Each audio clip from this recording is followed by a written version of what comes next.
سلام عزیزان، امیدوارم که حالتون خوب باشه. از سری آموزش‌های مقدماتی الان دیگه رسیدیم به بافت ابری، همون رکن. بافت‌های زیبایی که خیلی کاربرد دارن. بریم با هم دیگه آموزشش رو ببینیم. بعد از آموزش ساده و کشمافافیمون، بافت دیگه‌ای که میخوام براتون آموزشش رو بذارم و باید جزو کارهای اولیه بلد باشین بافت ابری یا رکن هستش. بافت ابری یا رکن یعنی که شما همه رجهاتون رو، چه رج روی بافتتون چه رج پشت بافت، همه رو از زیر و یا بالعکس همه رو از رو ببافید. ما الان میخوایم هم بافت همه رج از زیر و هم بافت همه رج از رو با هم دیگه ببافیم، یاد بگیریم قلقشو، چون تو کارهای بعدی حتما به دردمون میخوره. برای بافت ابری که همه رج از زیر هستش، یعنی که من دونه هام رو الان باید از زیر ببافم، رج بعد هم از زیر ببافم. خب رج اول که قرار ما دونه اول رو ببافیم که لبه بافت سفت بشه، حالا شروع میکنیم به بافتن. برای بافت همه رج از زیر ابری ها نخمون میگیم زیر بافی، پس باید پشت میل باشه. اما برای اینکه کارمون زیباتر بشه و انسجام ابری هامون قشنگتر بشه وقتی میبافیم، حالا وقتی ببافید علتش رو بهتون میگم، بهتره که وقتی که میخوایم زیر ببافیم نخ رو بذاریم پشت میل، اما دونه ها رو که میخوایم بگیریم از رو بگیریم. ما الان زیر بافی باید از این زیر بگیریم و ببافیم، اما این کارو نمی‌کنیم. نخ رو زیر قرار میدیم ولی دونه رو از روی میل میگیریم و میبافیم. به این حالت میگن باز کردن پیچ دونه، چون زیر نخ باید زیر بافت باشه چون میخوایم زیر ببافیم، اما میلمون رو از روی بافت میبریم. نخ زیر، میل روی دونه، یعنی جهت بالعکس هم دیگه. به این صورت ما دونه هایی که رو هستن و زیر می بافیم، یعنی تبدیل می کنیم دونمون رو، داریم پیچ دونه رو باز می کنیم. ما توی آموزش هامون حالا بعدها براتون میگم، ما خیلی زمان ها دونه رو داریم که باید از زیر ببافیم یا بالعکس دونه زیری هست که باید از رو ببافیم، پس باید این حالت بافت رو بلد باشیم. خب این هم دونه آخر. رنج بعد باز هم همین کار رو میخوام تکرار کنم. یادتونه گفتم دونه اول رو برای اینکه تمیزتر بشه چطور بگیرید؟ به جایی که از روی بافت بگیرید از پشت بگیرید. خب دونه رو در میاریم، میخوایم از زیر ببافیم، نخ پشت بافته ولی میل میاد روی بافت. دوباره نخ پشت میل، میل دوم روی دونه، از رو میگیریم از زیر میبافیم، از رو میگیریم و از زیر میبافیم. به این حالت دونه بافتن میگیم باز کردن پیچ دونه یا تبدیل دونه رو به زیر بافی. این روی دیگه علامتش رو میبینید، من میخوام از زیر ببافمش بشه هفتی.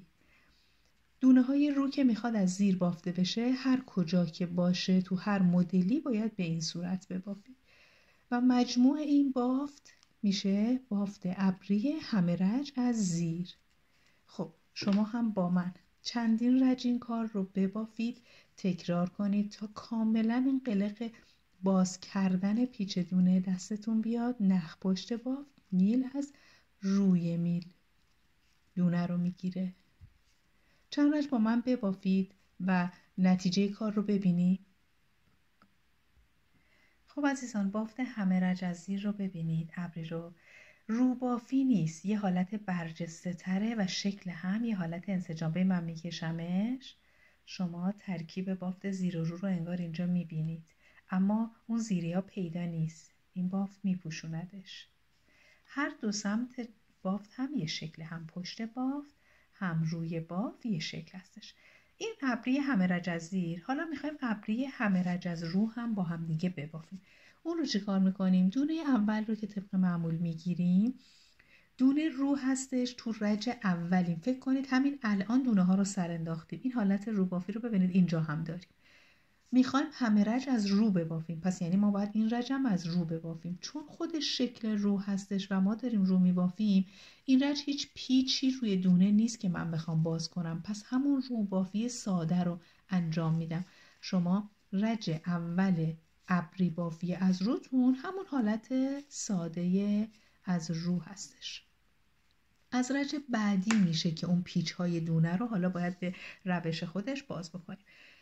اینجا من قراره که همه رج از رو ببافم. الان دیگه نخ روی میلم نیست، دونه ساده است، میگیرمش. دونه رو قراره همه رج از رو ببافم. خب این زیره ولی من باید از رو ببافم. رو که میخوام ببافم نخ باید بیاد روی میل. اما میل کجا میره؟ میل دیگه از اینجا دونه رو نمیگیره، میره از پشت میگیره. توی ابری بافی از زیر گفتیم میل و کلاف و میلمون جهت مخالفن. اونجا نخ پشت میل بود، میل دوم میامد روی میل. اینجا نخ میاد روی میل و میل دوم میره پشت دونه. بالعکس هم دیگه انجام میشه. نخ روی باف، دونه رو از پشت میگیرید و میبافید. نخ روی باف، دونه رو از پشت میگیرید و میبافید. نخ روی باف، دونه رو از پشت میگیرید و میبافید.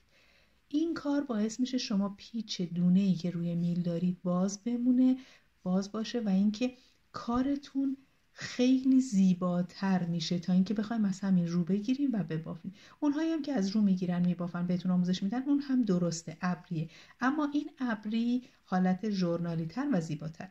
توی بافت ابری همه رج از رو شما میتونید دونه آخر رو از زیر ببافید، میتونید هم از رو ببافید. گفتیم دونه های آخر جزو بافتمون حساب نمیشن، ولی وقتی از زیر میزنیم این کناری بافتمون اون هفته گندمی های زیبا رو به همون میده.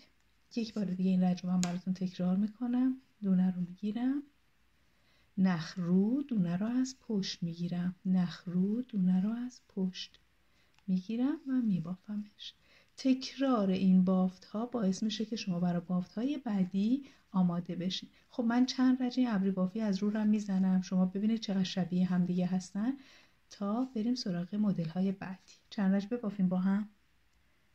من هم با شما چند رج بافتم، فقط میخواستم ببینید که ابری بافی از رو و ابری بافی از زیر شبیه هم هستن، ولی حالت بافت هر دو رو باید یاد بگیریم.